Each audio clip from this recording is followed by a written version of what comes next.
الان اینجا دارین اینجا تصاویرشو میبینین. این تصاویر توسط پهپادهای جمعیت هلال احمر که جزء داوطلبین ما هستن.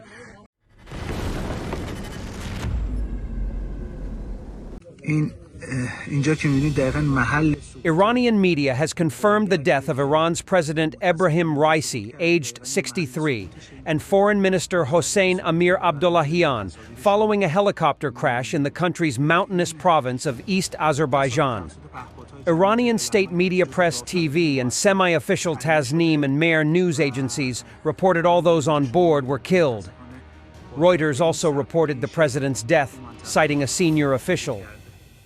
President Raisi, the foreign minister, and all the passengers in the helicopter were killed in the crash, the official told Reuters, asking not to be named because of the sensitivity of the matter. The head of Iran's Red Crescent, Pir Hossein Kolavand, said earlier Monday there were no signs of life of those traveling on board the helicopter, Iranian state news IRIB reported.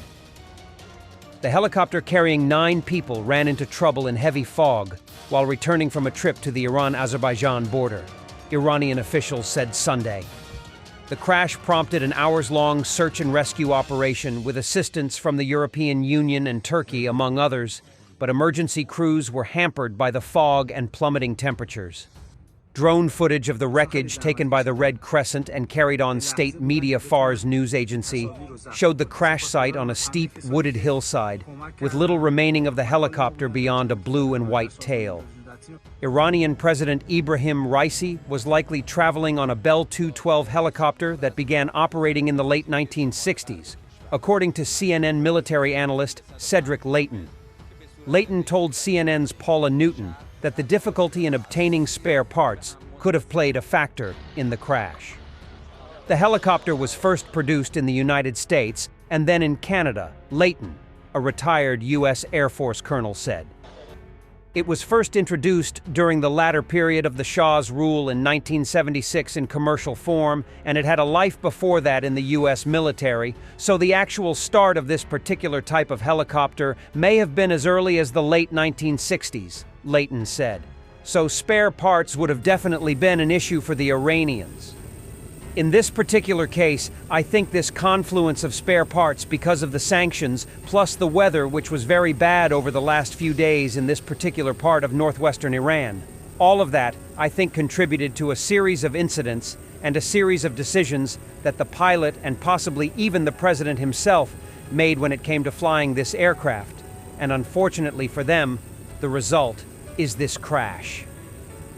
Iran will enter a tumultuous period following the crash of the helicopter carrying the country's president Ebrahim Raisi, said Arash Azizi, a contributor at The Atlantic.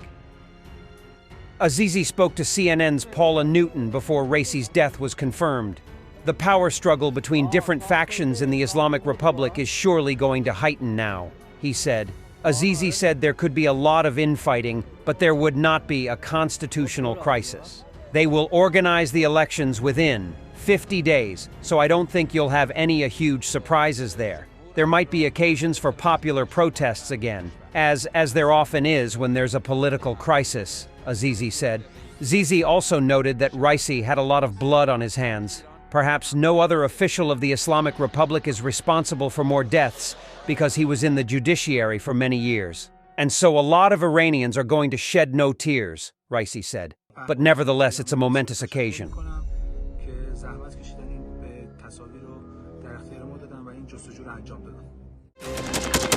Thanks for watching, and don't forget to subscribe. Also, if you want to support Warthog Defense, please become our member and get early access to new videos, exclusive members-only videos, and become administrator in comment section. The membership link is in the description. Rescues every day. We had a guy last week at 6 rescues in 6 days. You know, he's doing the job every day.